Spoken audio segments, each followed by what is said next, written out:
Hello and welcome to Middlebury 5-0. I am your host, Officer Chris Mason. And with me in the studio today, I have two guests, Beth Dow and Howard Kelton. Welcome to the show. Thank you. Thank you for having us. It's always nice to have two guests. 'Cause it feels more festive somehow. It's more of a party atmosphere when two people in the studio. So I brought you here today to talk a little bit about the town offices, or I should say the old town offices, because now we have two town office buildings in our town for this brief period. Yeah. So this is a transitional moment for the old building for the town offices. It's scheduled to be demolished fairly soon. So I know that both of you have a fairly long history with the building, a lot of memories kind of tied up with the building. So I was hoping you could talk a little bit about the history of the building and some of the things that you've experienced in connection to the building.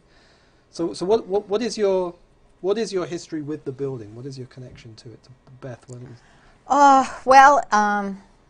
First in high school, they had roller skating there in the gym, and there were dances about every weekend. And then for a brief period, there was a teen center there, but that didn't work out. So I had a relationship in that way, and then in 1972, I went there as the assistant town clerk, and and then I worked my way up through, and so I'm still with the town. So that's my history of personally. And then my dad was fire chief when it burned. So yeah. So there was a fire that occurred at the so it's not as it originally looked. It is somewhat different. Yes. Missing a floor, top floor. Yes.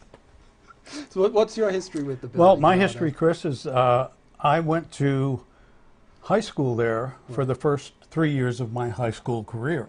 Okay. And some of the memories I have, this was the year after the fire. The fire was March of '54, and I started my freshman year September of '54. Okay. And, classes were all over the place. Some of our classes were at what is now Twilight Hall, which was then the graded school, but had closed because Mary Hogan had opened. Some of the classes were really chaotic because it just I can remember I had freshman Algebra 1 in the ticket office of the gymnasium. Okay? And that ticket office was roughly, I'd say, maybe 12 by 14. And how many students? Well, we had 14 in there. And one of the students, and back then you could go home for lunch. And one of the students who was an upperclassman taking Algebra 1 had a smoking habit and had a habit of eating onions for lunch at home. Algebra 1 was right after lunch in a room of 14 students, about 12 by 14 in diameter. And he would walk in the room and it would just reek smoke and onions. And after about the first week... that's not a pleasant combination. Oh, it was awful. And most of us were all freshmen, and if we did smoke, we did it, behind the barn. Discreet about it. But finally, Tony Trono, who was the algebra teacher, after about a week said, I won't mention his name, either you go home and don't smoke and have onions for lunch, or don't come back to the class. And it did end, thank God. The line was drawn. Other memories, some of our classes were at Twilight, what is now Twilight Hall, and it was a situation where I think the teachers did a great job, and everybody adjusted, and it went well for 3 years. It must have been a big transformation, a hard thing to adjust, because it sounds like the whole floor was was gone. There was a whole level that Yeah, the that upper, was destroyed the, as the a upper consequence of level the fire. was capped Yeah, and shut yeah. off. Well, tell me a little bit about so you said that your father was Yeah, my father was the fire? fire chief. Yeah. Don Keeler Sr. Don Mm-hmm. Keeler's dad was assistant fire chief at the Right. time, Okay. and Warren Needham was the custodian at the time, and he's the one that called in the fire, as I understand it. Do we And know how the fire got started? Is it I think it was in the lab, or it seems as though I remember hearing something about Right. it being in one of the labs, but Sure. I don't remember for sure. yeah. But it was quite a fire, and Oh. it was bitterly cold. Yeah. And there were some firemen got injured, Okay. and not seriously, but they were injured, broken. I think someone broke a leg and things.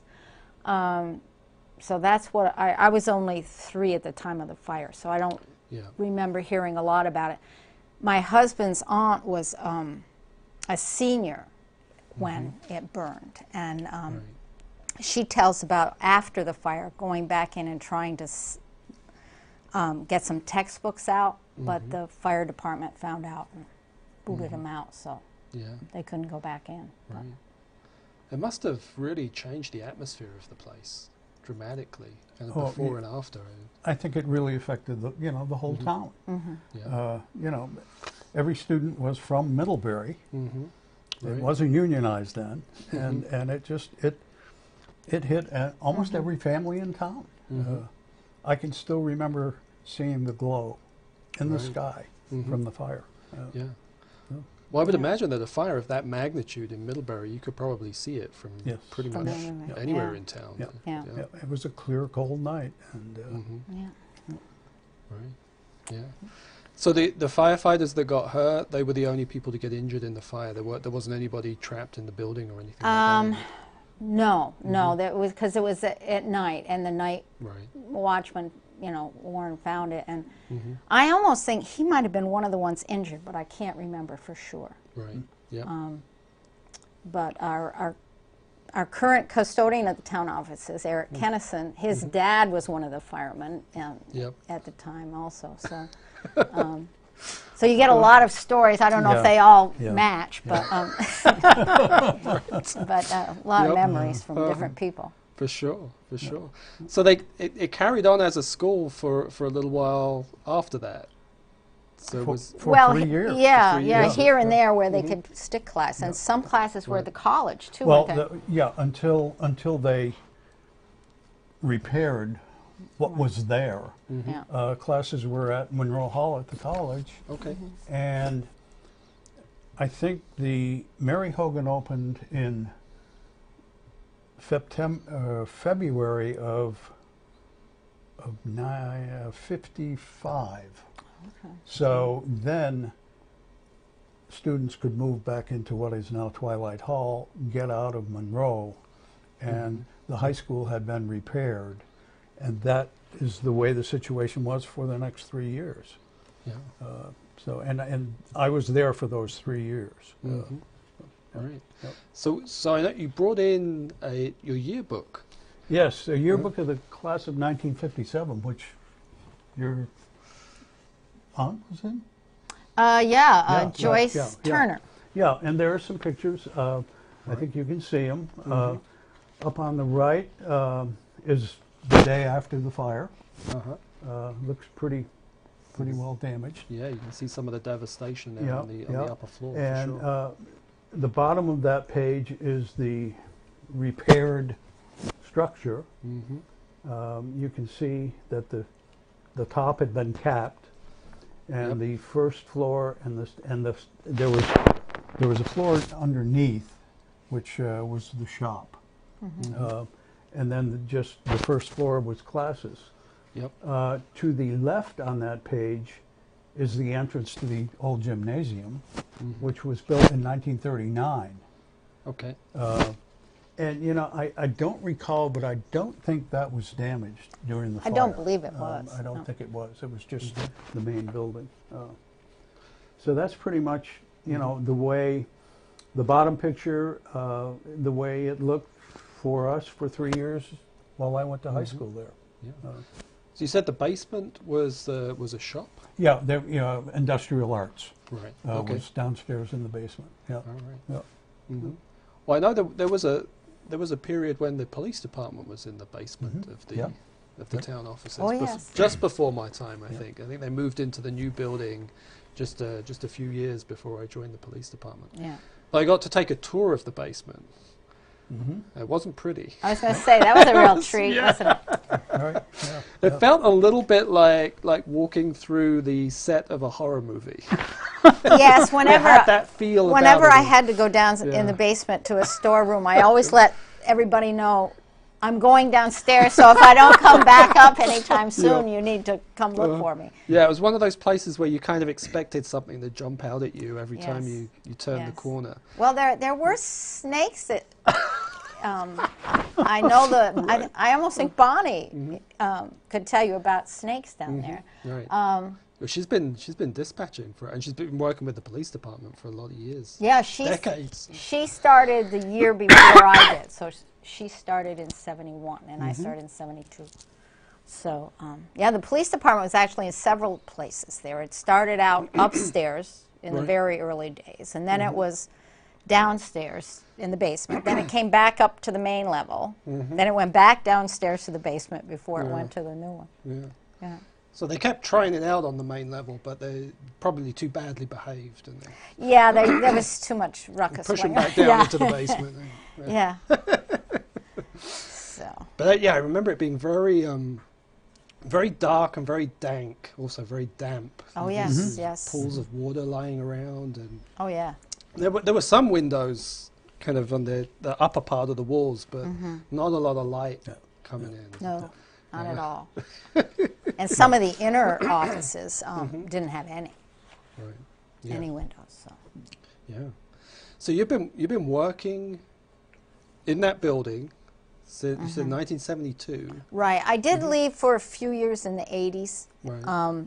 But even during that time, I was a lister, so I was there for meetings, and I did go back and fill in during that time period. So I wasn't there continuously since then, but for the most part, I've been there. So there's been a tremendous amount of services. There's just an enormous amount of the town's work that's occurred in that environment. Oh yeah. Yeah. So I think you got the town clerk is based there, the town manager. Right, and then the lister's office, the bookkeeping office, all the tax assessments, and that's where the select board is. Select board. Have they always met there? They have always met there. Right? Yeah. So really, the seat of it town is, governance, essentially. For sure. Yeah. I think the only office that hasn't been there is the Public Works office. Has always been somewhere else. Yeah.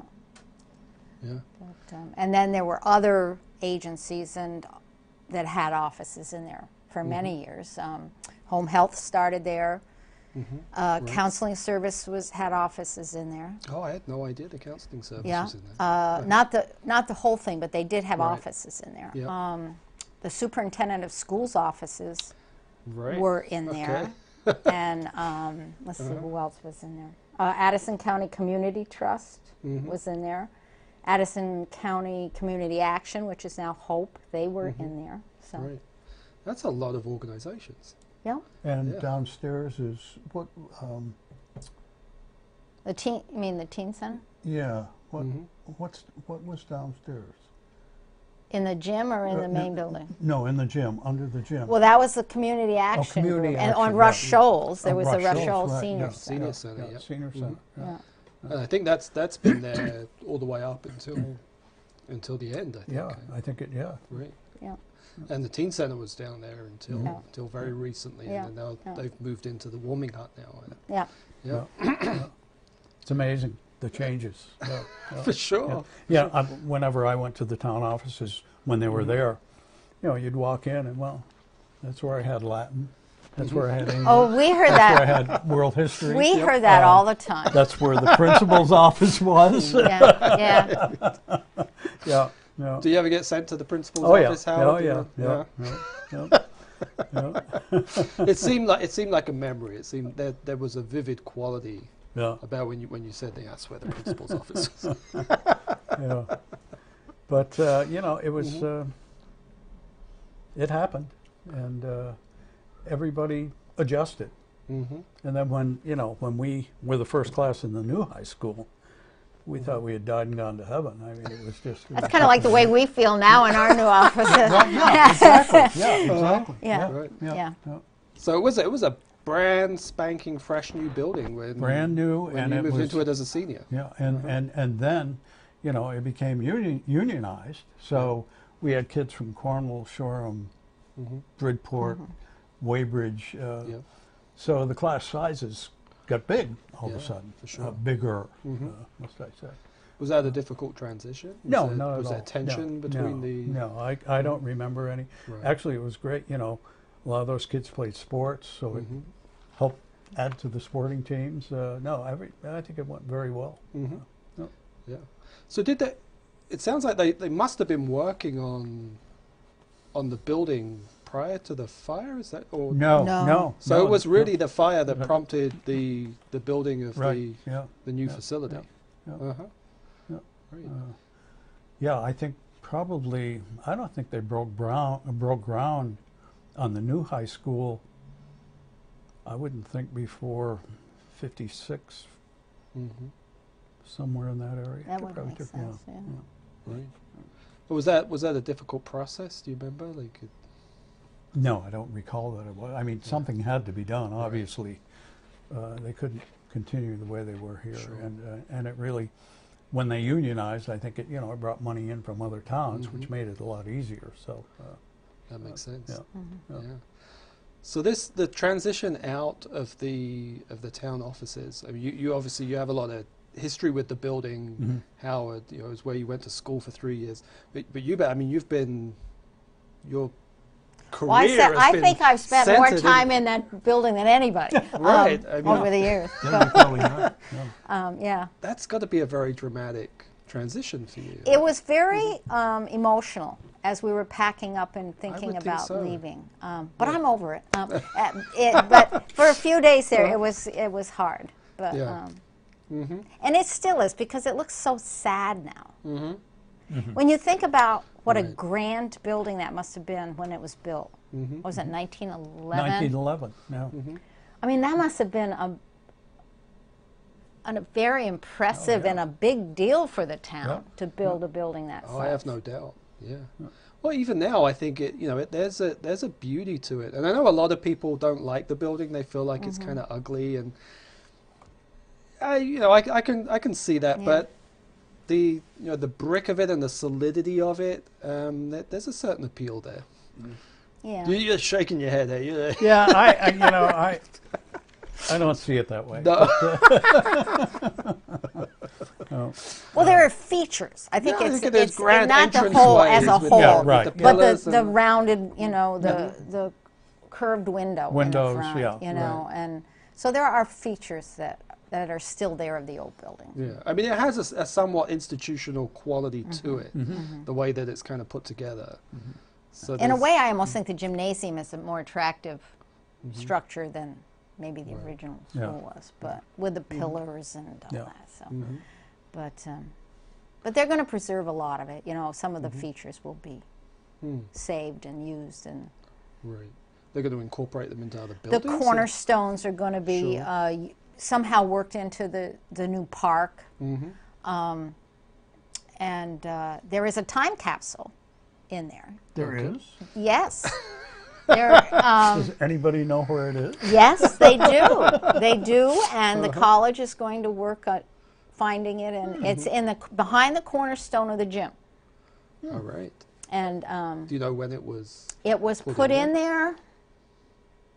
I can't remember. It was put in there by the senior class at the time or something of the. When the gym was built? I believe so. That was 39. I believe so. Okay. Yeah, and that's going to be fascinating. Yes, it is. Someone from Bridport was in school at the time, or their father who was in school at the time and knew about it. Right. Well, I was born in 39. Maybe they announced my birth. Maybe it's in there. Maybe the paper announcing your birth is in there. Could be. That was clearly the most important thing. Oh, yeah, without a doubt. Well, I'm really looking forward to seeing what's in there. Yes, Now. I think everybody is.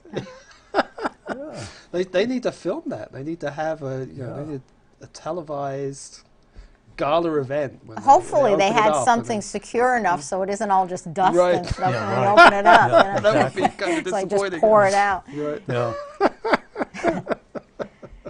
So So- something to look forward to. A Most future definitely. show, maybe. Maybe so. Yeah. So you're in the new building now. Yes. I took my first visit to the new building just Yeah. just a few days ago. Yeah. And that's an impressive space. It is. Very. It's beautiful. It's so airy and Yes. Yeah. very different feel to it. Oh my gosh. Night and day, literally. You know, the sun and the the windows and it's just quiet. The windows are so thick that Right. yeah. So you don't hear the traffic or anything? No. Wow, that's Yeah. great. That is wonderful. So any mementos that you're taking with you from the old building or the Just the stuff that I've carried with me from office to office, Right. so it feels like home, and Yeah. but nothing of. no little piece of the architecture or anything like that? No, but you wouldn't believe how many people want the brick. Yeah. Yeah, Yeah. yeah, I bet, yeah. In fact, the senior class that was in there, they want brick for each one of the remaining classmates to write on. Yeah. Yeah. So. So when did the school open? When was it built? It was 1911. 1911. Yes, yeah. And then it closed down in 50. 4. Well, the Well, fire. when the fire. The fire was 50, Yeah, 54. March of 54. It reopened, I believe, in September of 55. Right. Or 54. Or no, it's 50. Yeah. I think, Oh, okay. I Okay, think you they, think they they fixed did a it pretty then, good job, quick job of capping it, and Yeah. I think that they just capped the thing, did the bare essentials, and got us back in school that fall, Right. which was my freshman year, in the ticket office. If you go up in the attic, you can still see the burnt. There are still you can. burnt I timbers didn't up there. know that. Is that right? Yeah. Wow. So they really just capped it. Yeah, yeah. So what was school like back in the 50s, Howard? Well, it was, I think in our class there were 77 students. You knew everybody, and you knew almost everybody else in the high school. Very few kids had cars to drive to school. Everybody lived in Middlebury, so you could walk to school or ride a bike or get a ride with somebody with a car. The athletic fields were all over at what we called then the fairgrounds, which is where the Recreation park is now. Okay. All the tennis courts, the football field was there, the baseball field was there. Yep. So you had to walk across the railroad bridge to get there for practice, which Right. everybody did. Uh-huh. There were a lot of, dances, which, and when you had a dance, it seemed like everybody would go. There were probably, in our class, there were 77. Well, that's our graduating class from the new school, so probably our class at the high school, we probably picked up maybe 15 kids when they unionized. Right. So, the class size was, I'd say, an average of 50, 55 in a class, Right. which, and after the fire, the 7th and 8th grade went to school with the high school. So that added some numbers too, but they were in Twilight Hall then, pretty much after when they could be there. Yeah. Was there a lot of romance in high school? Oh yeah, back a in- lot of romance. Yeah. Relationships. Yeah. Athletics were a big thing. Was there much mischief? Oh yeah, back but then? There was some yeah, sure there was. troublemakers. Oh yeah, there was. There was. but not like nowadays. Not like nowadays. No. But if I've often said if some of the stuff was available then that is now, I probably would have tried it. I don't know. You know, Right. it was a good time. It really was. Yeah. Well, thank you guys so much for coming on the show. It's been such a pleasure, and it's so enlightening. Oh, well, So much history there. It's yeah, it was fun. fascinating. Thank you for having us. That was great. It's funny, you know, I think that when I think of high school, I don't think of going there. I think of going to the new one. Huh. And I only went to the new one for 1 year. Yeah. But it was your senior year, though. Yeah, it was my senior year. Yeah. Too. Yeah, it had something The to do with it. defining year, Right, there you probably, go. in many Right, respects. yeah. Well, thank you so much. It has been a delight. So until next time, drive safe, and may all your mischief be of the lawful persuasion.